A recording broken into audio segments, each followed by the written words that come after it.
What is up, down, and sideways, all you wonderful individuals? Thank you for joining us on League Unlock. As always, my name is Eric, and World Championship is in full swing. We're now moving on to the very best, trying to crown that very best here in 2019. But before we get there, it's always fun to look back at how the evolution of the World Championship has gone and appreciate some of the more underwhelming, or let's just say worst teams that we've ever seen at the World Championship. We're going to go through all the different years. It's not necessarily a legitimate ranking, but we will start with, we'll end with the very worst teams that we've seen. Obviously, the wild card spot as a whole has completely changed over the rules, what the qualification process is. So we have had varying levels of talent when it comes to these wild card regions or wildcard teams, or even sometimes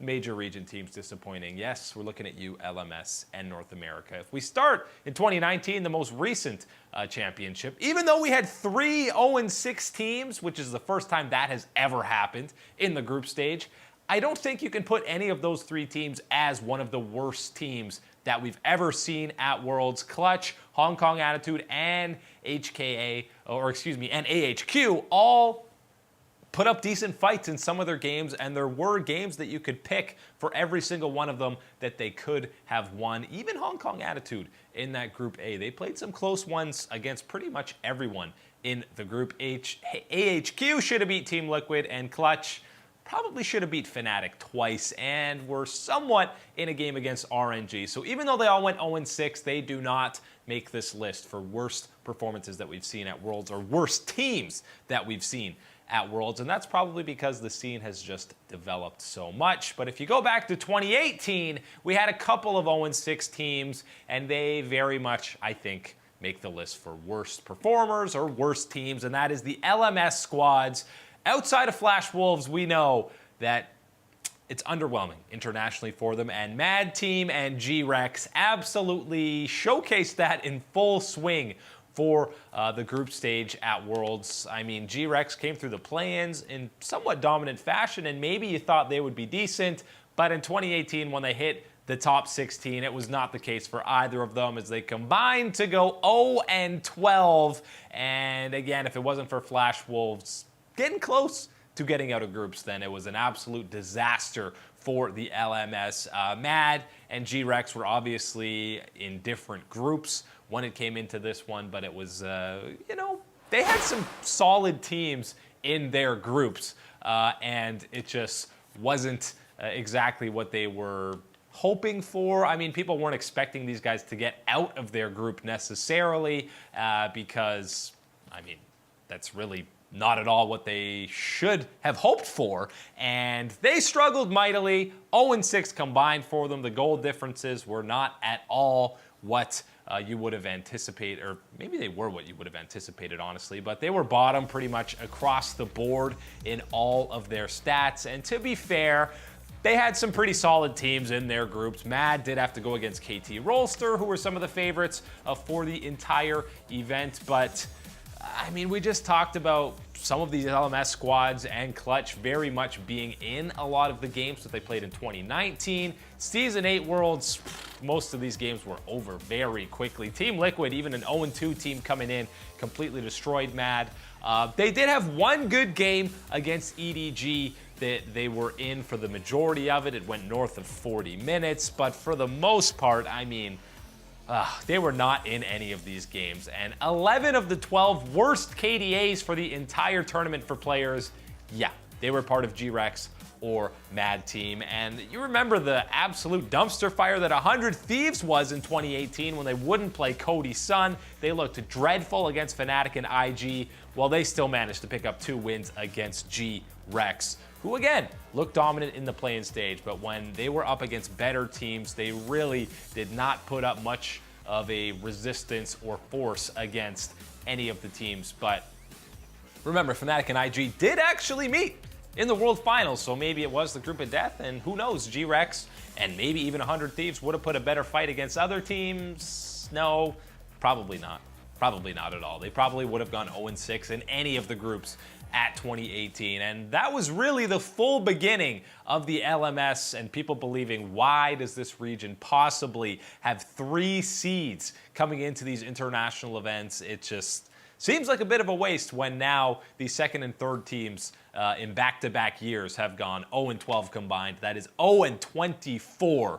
But the 2018 performance from the LMS was definitely a whole lot worse than in 2019. And a team the year before, in 2017, we know Turkey is always sending different teams. It seems to be every year it's a different team representing them. It was 1907 Fenerbahce for Turkey at this event. And yes, they did go 0-6, but actually, I think you could probably argue that they were better than Mad Team or G-Rex when it came to their performances. They were actually able to get at least a Baron. I mean, as you're going to see as this list goes on, most of these teams, they're not getting a Baron for their entire run at the World Championship. I mean, the kill-death ratio, 0.37 is still absolutely horrible, but they didn't even have the worst gold difference at the tournament, and you're gonna love who had the worst gold difference at this event. It was TSM, who went 3-3, and people were expecting to get out of groups, but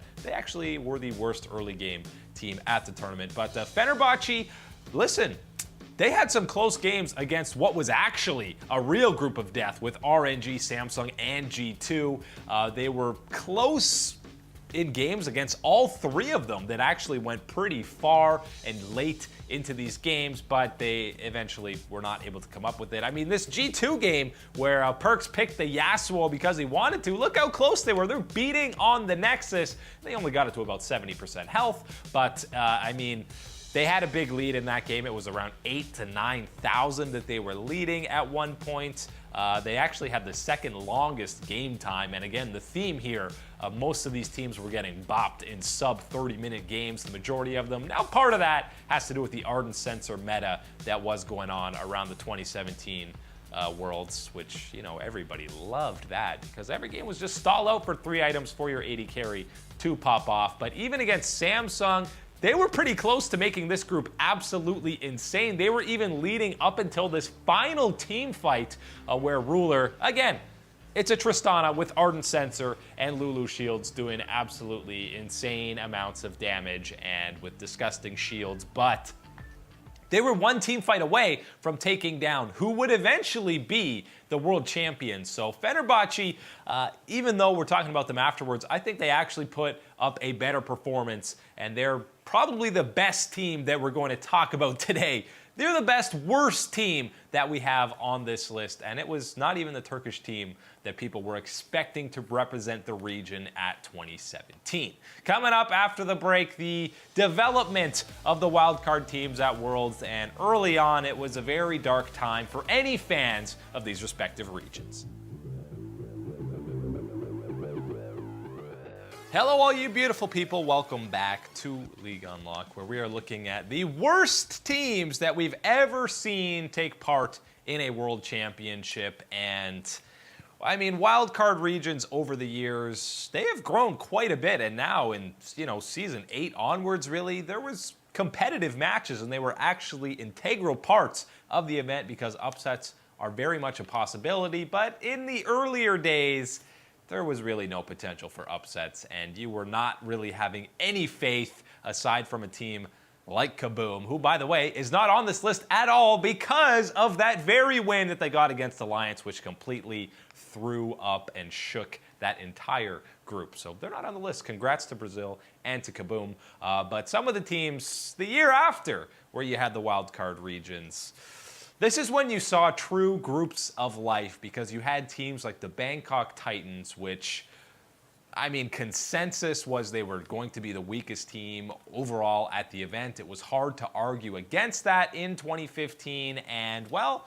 they delivered on what people were expecting out of them. And to be fair to them and to both these teams that we're about to talk about, they were in a very tough group because they had to go against the overall favorites for the entire event. So that's immediately 2 losses that are not going to be close in any way, shape, or form because you're basically talking about the first place team going up against the 16th when it comes to these group stages. So that's 2 immediate losses where your stats look terrible. That being said, maybe you wouldn't expect them to get as bopped as they did, and maybe they could show up in some other way. But that gold difference is far and away the worst of any teams that we're going to be talking about today. 5,000 on average over 6 different games is absolutely insane. They had no first bloods. Everyone's going to have a sub 0.4 kill death ratio as a team that we're talking about. Everybody on the team had a sub 2 KDA for the entire tournament. We got flash engages that are getting whiffed, and they were the only team in the entire event to not average at least 10 kills, and they were not even close to averaging 10 kills. 7.5. They had 2 dragons for the entire tournament across 6 different games, and their 3 carries, top lane, mid lane, and AD carry, all had CSDs at 15 of -20 or more. And there is a familiar face here. Lloyd, AD carry for them, obviously went on to play with Ascension and Mega, so he's been around a long time. They did force out this counter pick from Faker, the Olaf mid, which he completely destroyed G4's Irelia. There was not much that was pretty for the Titans in this one, but again, SKT was an absolute war machine in 2015. They also went against EDG, and I mean, they were MSI champion EDG coming in here. So 2 very tough teams to go up against, and then H2K as well. This is 2015 H2K, not 2016. But the Titans actually got a big lead against EDG, and the first seed from the LPL had to climb their way back into it. So that's really, that one game is enough to not put the Titans much lower on this list, because they did have a solid early to mid game. The fact that they had one of these games that was that good and they still had a 5,000 gold deficit at 15 on average really speaks to those other games. But they had that one solid performance, which was enough to not rate them a whole lot lower on this one. And they also did absolutely goon squad Faker a couple of times and get a kill onto him. So there's something for their team highlight reel. But overall, I mean, 0-6, and outside of that EDG game, they had absolutely no chance. It would have been a massive upset if they even beat H2K in that group, who obviously ended up finishing 3rd. But with 2 overall tournament favorites in there, you didn't have much of a chance, which is why they're not lower on this list as we're talking about them. As we go the year before that to 2014, which is where you had Kaboom make their noise against Alliance. The other wildcard team at that event was Turkey's Dark Passage, and we just talked about, well, the Bangkok Titans had SKT and EDG. That's a pretty darn tough group to go against. 2014 Dark Passage, well, they also had EDG in their group, and they had another overwhelming tournament favorite, and who we recently talked about as being the best team that Worlds has ever seen in Samsung White, and man, was that mismatch. That's probably the biggest lopsided and biggest mismatch we have ever seen on the world stage. And yeah, things did not go well for the Dark Passage boys in that matchup, and really in any of their matchups. This is before we were kind of talking about Turkey as a real emerging region that you should be looking out for, and maybe starting to compete with some of the major regions. This was still very much a wild card region where they were trying to figure things out. But I mean, the goal difference was almost half as much as the Bangkok Titans, so that's something positive that they could maybe talk about. They got pentakilled by Imp. These Samsung White games, it was not even close. They got perfect gamed once, which is obviously not great for them. And every member on this team, you saw how disgusting that kill death ratio as a team was. Everyone had a sub 1 KDA, sub 1. We're talking in the decimal points for their overall KDAs across 6 games. And again, a lot of that has to do with them going up against Samsung White, but they also went against AHQ. But again, this was when AHQ was actually the best team from the LMS. This was pre-Flash Wolves era, so they were actually not a complete pushover.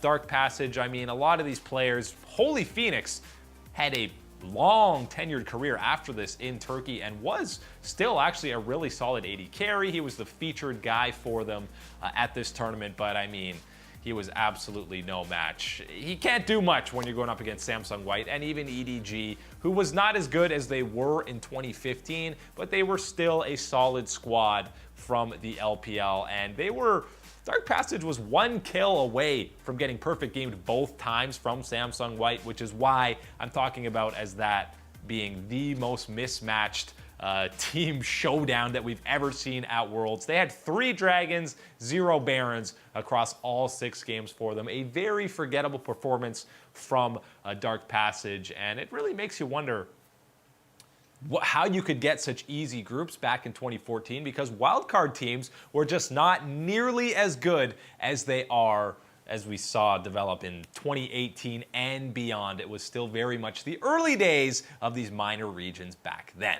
Coming up after the break, speaking of early days, 2013. This is when groups of death were very real and you had absolutely no chance as a minor squad.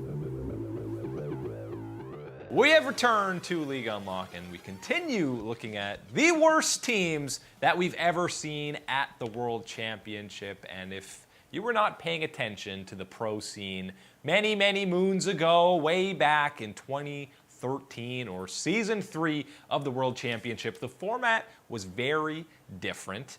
You did not have 4 different groups in that group stage. It was just Group A and Group B with 5 teams in each of them, and only 2 teams got out. So it's even more difficult to get out of that group stage than it is now with 2 out of 5 advancing. It's pretty insane. Luckily, there were some, shall we say, underwhelming teams that would take part in this group stage. You had the International Wildcard Qualifier, which was a bunch of minor regions play in this tournament, and the winner would qualify. You didn't have established minor region leagues like we do now, where Turkey has their own league, Latin America has their own league, Brazil. It wasn't nearly that developed. We're talking early stages of the competitive scene in League of Legends. Season 3 was only the first year that LCS even existed. So you had teams like Gaming Gear EU taking part in the World Championship after they took down Pain Gaming in the International Wildcard Qualifier. Again,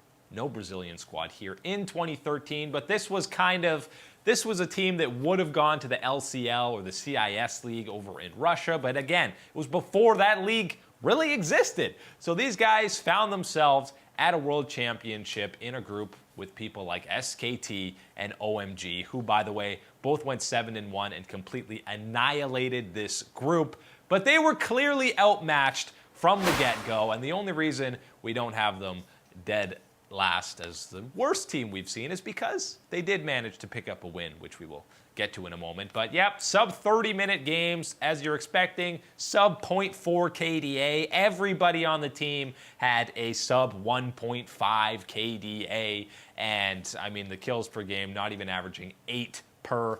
They didn't really do anything spectacular. They just kind of played what was the meta, and well, yes, every single team in their group played the meta better than they did. Against SKT or OMG, they're not going to have much of a chance. But this was their main claim to fame, is Mazarin, their mid laner. This wasn't even at Worlds, but everyone remembers this painful interview with Shox where he doesn't get the memo that she's going to throw to a Twitter poll for 15 seconds and doesn't know how to get off the stage, which is absolutely still the highlight of that team for me in their existence. But they did qualify for Worlds. They did have a great acronym or team name. They had GG.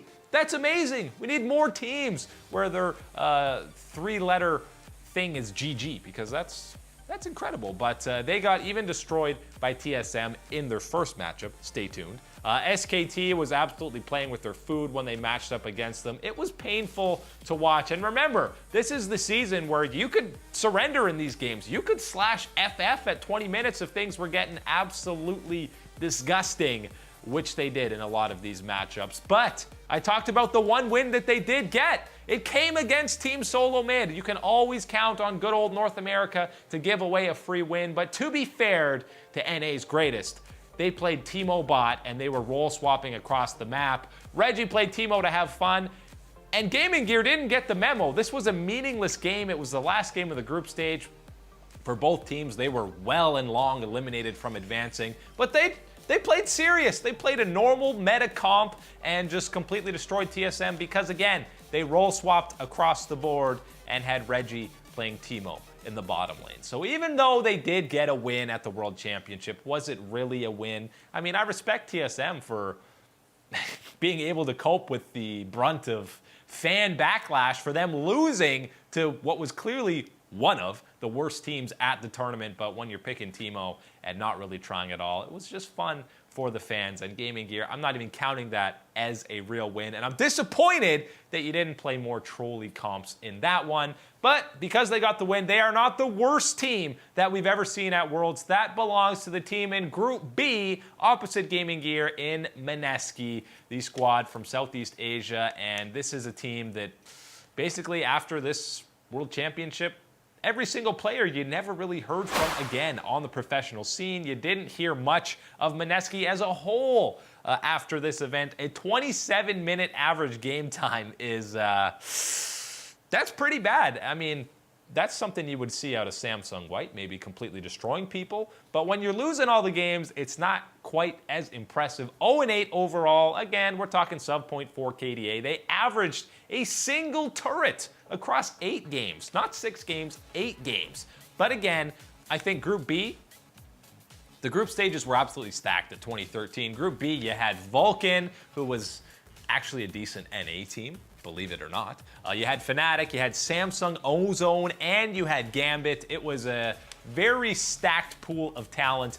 This is, of course, the infamous group where Samsung Ozone didn't even get out of groups, who ended up being Samsung White the next year with just one roster change. But Maneski, these games were not close. We talked about some of these other teams. They at least had one solid performance against one of the good teams in the group. Maneski never had that. These were some of the most one-sided games that we have seen in a professional game, an international event for sure. They ended up they also, opposite of Gaming Gear, they actually tried some fun comps because, you know, when you're 0-6 and are completely eliminated basically after the first couple of games that you're playing, you might as well have some fun. But a lot of the questionable plays they were making, oh my God. But this is the fun comp with 4 supports and a Varus. You got Soraka mid and Zillion top. 2013 was a wild time, but you can't convince me that Zillion top was ever going to be a good pick. You see them whiffing ultis left, right, and center. I think this is a case of the team, they already won before they even played a game at Worlds because the main goal was to qualify for the World Championship. And good for them, they absolutely did that. The way the format worked, they were deserving of a spot at the World Championship, but I'm going to call out the format in that one. They were clearly not even close to the same level of the other teams that were in their group, and I think if you put them in EU, NA, the LPL, the LCK, anywhere, they would not be picking up a single win. Doesn't matter if it's best of 1s, best of 3s, best of 5s, best of 900s. They're probably not picking up a game in any of those scenarios. Maneski had some very fun games to watch because it was basically speed running through the group stage, but they were very clearly the worst team that we have ever seen at the World Championship. And I don't think we'll see one worse because the game and scene is much more developed these days. That's it for League Unlocked. Thanks for hanging out with us. As always, we'll catch you on the flippity flop.